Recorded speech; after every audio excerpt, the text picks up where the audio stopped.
Hello and thank you for tuning in. In this video we're going to be looking at the combat of the upcoming Disciples Liberation game, which is due for release later in the year, around fall 2021. Now we are only going to be covering the basics. It's not tactics, it's not how to do the best stuff or anything like that.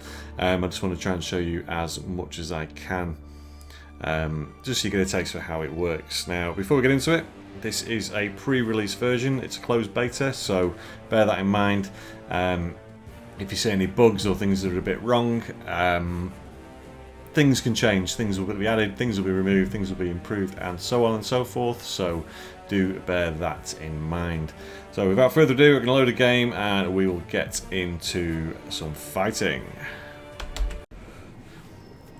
Okay, so here we are in game. And we are about to enter into a combat situation, but before we do that, there's a few things I want to show you. In fact, I'm going to replenish all my health as well. Hello, do it. I'm just trying to heal this guy. Anyway, these guys down here, these are my current army that I have following around with me and who are going to get involved in any fights I have.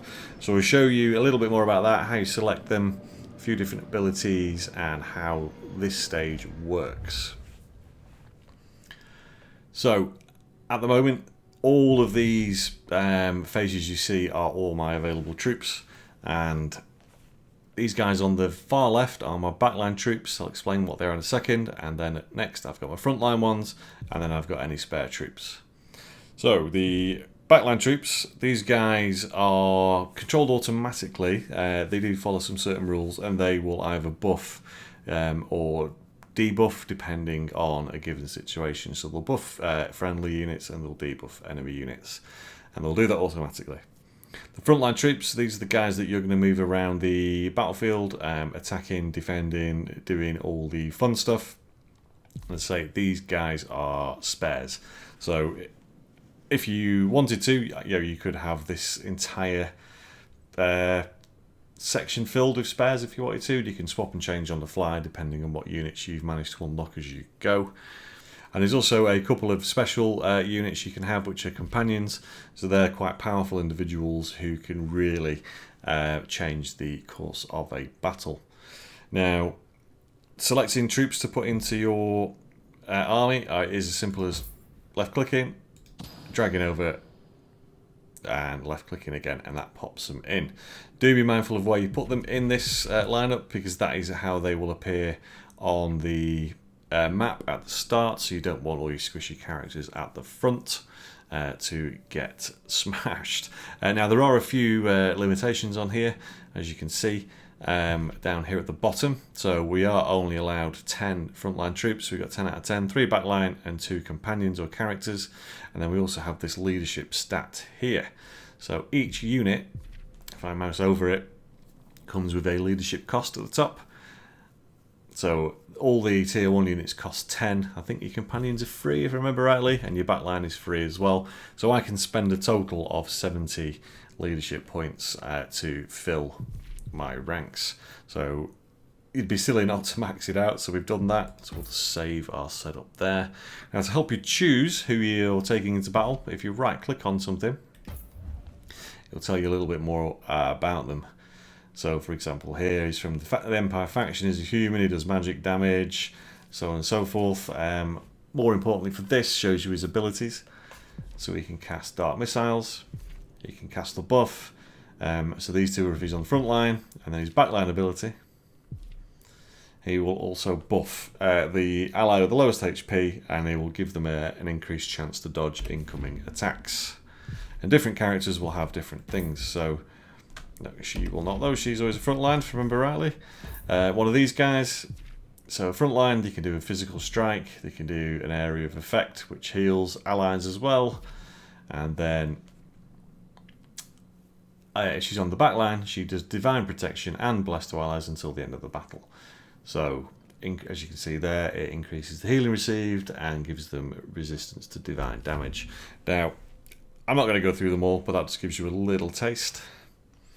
So now we shall dive into a fight. So we're going to go talk to this guy. We're just going to skip through the eye of the molten moons. Bring me second. If it's the dialogue. So this, you get this screen before you actually enter a fight proper. Shows you who you're going to be up against. So we've got werewolves, spectres, all sorts of Death Knight. Sounds interesting. And we can say we're ready. We can edit our lineup as you've just seen before, or sometimes you get an option to retreat, but not this time because we're choosing to fight. So we'll get ready.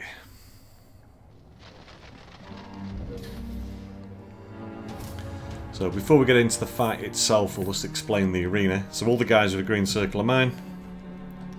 This is my back line, and then my guys in the front, who are going to do the killing and hopefully not the getting dead. And then similarly, the enemy. So the enemy backline, and then anything in the red circle is theirs. You may also notice certain tiles have different things in them. Like this one, for example. If the first unit to walk through that gets to the inspired buff, the first one to walk through there is going to get burned. The first one to walk through there will be silenced. They can't cast spells. The first one to walk through there gets a strong buff, and then there's a few different ones scattered around, and so on and so forth. So that's something to take into account. And then there's also these tiles at the bottom and scattered around, which are called difficult terrain. So they cost double the movement points to get through. So it takes longer for your characters to get through there. Hopefully it's all making sense so far. So in terms of who moves and when, i.e. which units go first, that's all measured by our stats called initiative. So if I mouse over Aviana here, her initiative is 121, so she goes first, then it's 120, and then these werewolves are 120, then 110, and as you work your way down, that initiative potentially gets lower and lower. So hopefully that makes sense. Next we'll talk about action points. So if you've played this sort of turn-based combat before, action points won't be something new to you. But in Disciples Liberation it's slightly different. So rather than just having a generic pool, you have specific action points that do specific things. So if you take a look above Aviana, for example, she has a blue one and a yellow one. So that's what those diamonds are. So blue one is always movement, dead straightforward, and you can move within, as you can see, within this range, whichever way you want to go. The yellow one is actually a universal thing, so that can be used for another phase of movement. It could be used to trigger her abilities. It could be used to cast spells with it. That could be anything. And then there's also red ones as well. So you'll see here Aviana's abilities actually need a red action point, where it says cost. But we haven't got red, but we have got yellow, which can also be used as red. So red are for specific things, blue is for specific things, yellow can be used for everything. I hope that makes sense. It just adds another thing to think about in the game. Some challenges, maybe give you some tactical advantages once you've got to grips with things. Okay, bear with me, we're nearly getting to the fight. So one other thing is just the choices you have, really. So we could choose just to wade in with Aviana now, because she's one of the first to move, and then we could use this scout, but then we've got these werewolves to think about. So if we send them out on their own, these werewolves will potentially just come and devour us and single them out. So we don't want to do that. So we have an option to wait, and that will put Aviana till the end of the turn queue, so she can act last rather than first. Or we could choose to end her turn. That sometimes serves a purpose, purely because when you do that, depending on how many action points you get, your character will receive some healing. So that's the basics explained. I'm going to stop waffling too much about nothing now, and we are going to get stuck into the fight. So I'm going to wait with Aviana. I'm going to wait with this guy, and we're going to let these werewolves come to us.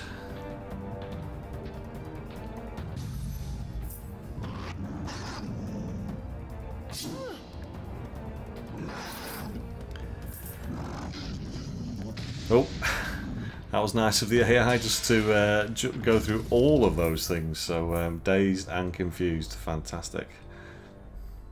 So now I'm going to start moving up. We make our stand. So that was just a basic attack there. So we'll start off with just doing basic attacks, and as the game progresses, or the battle progresses, we'll do a few more bits and pieces. This is good. So quite early on we can get a flanking advantage here. So flanking happens when you have tiles occupied opposite where an enemy is. So you see how they're opposite. If they're just next to each other, that's not flanking. It has to be opposite. On the offensive. And when you do that, as you would expect, you do get a damage increase. There will be no. I think it also affects how effective the enemy are as well.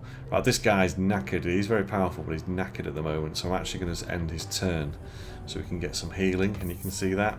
See how he gained 25% of his health there.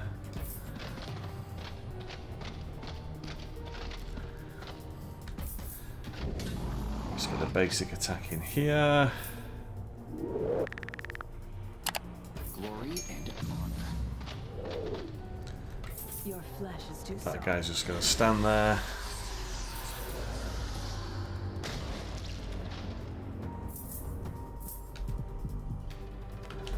What should we do with this lady? I think we'll just attack. So this lady can heal as well as do damage. But I want to try and get rid of these werewolves as best as I can. They're pretty dangerous.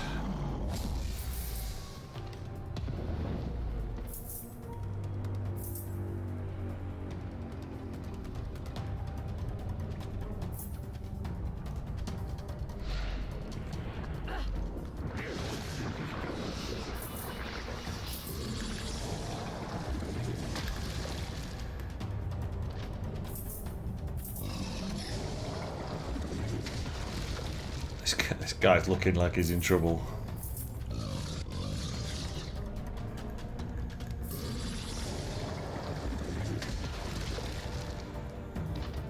The life stream drains from you.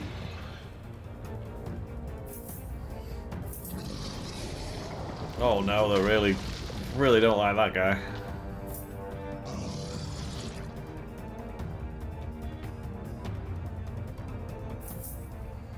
You're done.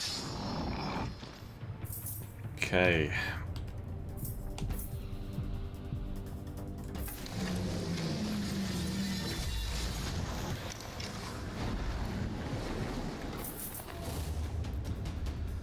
Okay, round 2. So I think I am just going to go all out attack here now. Oh, we can't use any magic. We've got no mana. Sadly, I can't show you Aviana's magic.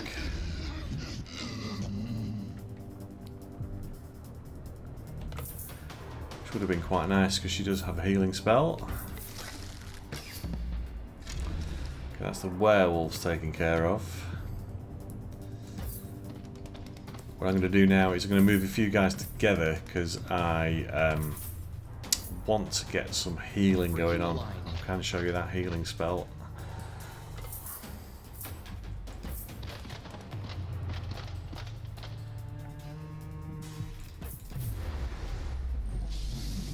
So this is one of the Warrior Priestess's special abilities, so when she damages with that, it will also release healing into an area, which is very useful, I'm sure you can imagine. Mounting an offensive. On the offensive. Glory and honor. Get flanking with these guys. Oh, we missed. Rubbish. We will earn their blood.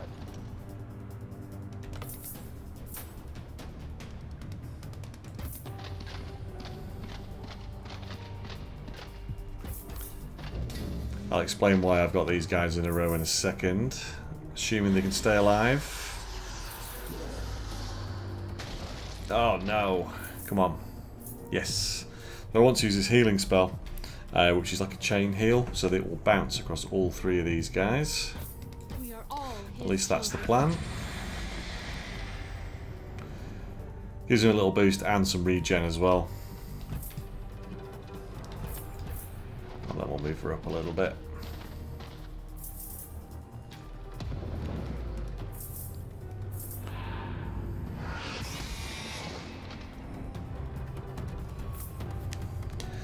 We'll see what master plan the enemy has for us. God, they really don't like that guy. I think he's had it, but he's served a purpose. He's soaked up a lot of damage that the other guys have avoided. Sacrificial lamb.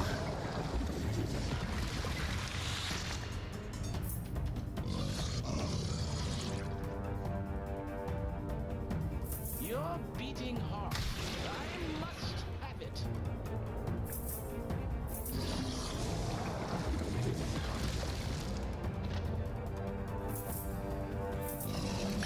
These guys are pretty powerful, actually.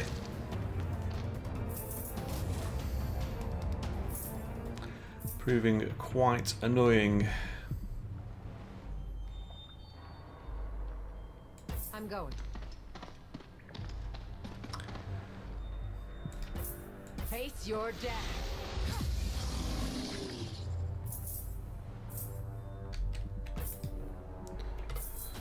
Oh no, I've accidentally ended my turn there. That was stupid. We will be victorious. Let's move up on these guys. Oh, it's difficult terrain. He's killing me.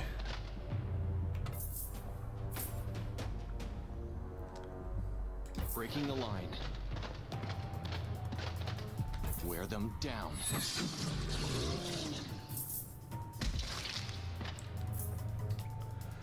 Gonna move this guy. Will Will he move through that? Yes. On the offensive.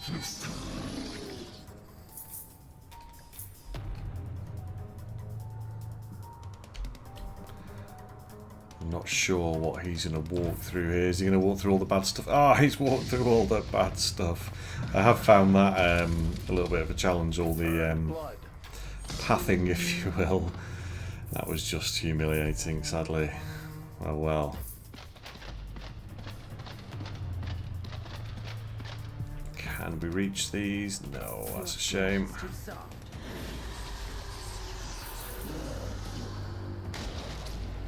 Ooh, that was nice. That got everything. A pilgrimage. Now, some abilities, like that heal we used before, have a cooldown, so sadly You will we be can't punished. use that again.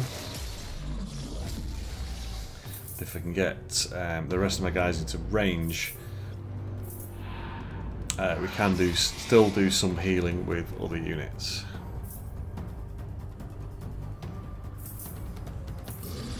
If we can stay alive, that is.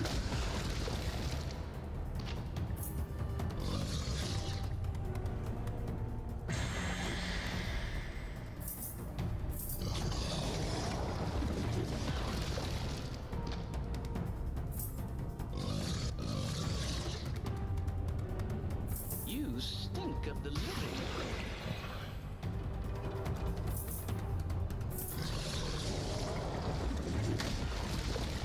Oh, he's just hung on. Just hung on.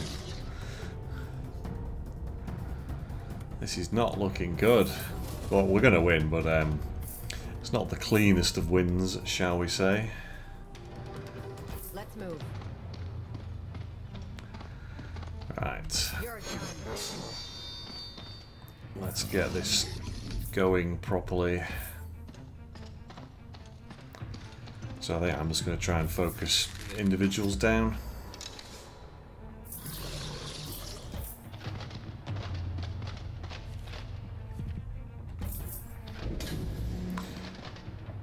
At least now we're starting to box them in. So, oh no, he's just exploded.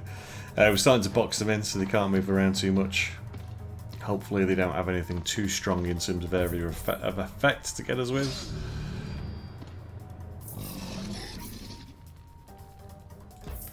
Now this is the healing I was talking about. So this secondary ability here will cause damage to the enemies and also heal any allies I've got in that green area. And gosh, they need some healing.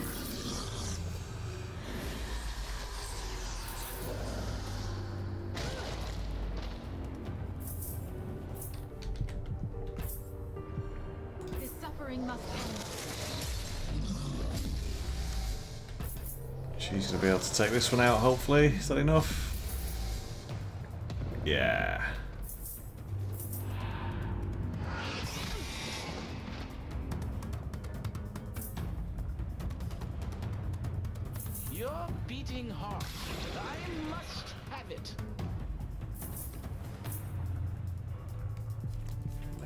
wait. Breaking the line. We make our stand here.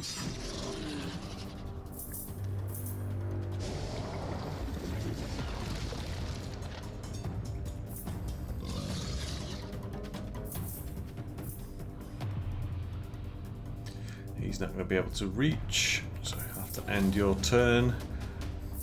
Well, this is definitely a foregone conclusion now. Oh, he says, and apparently this thing can dodge arrows.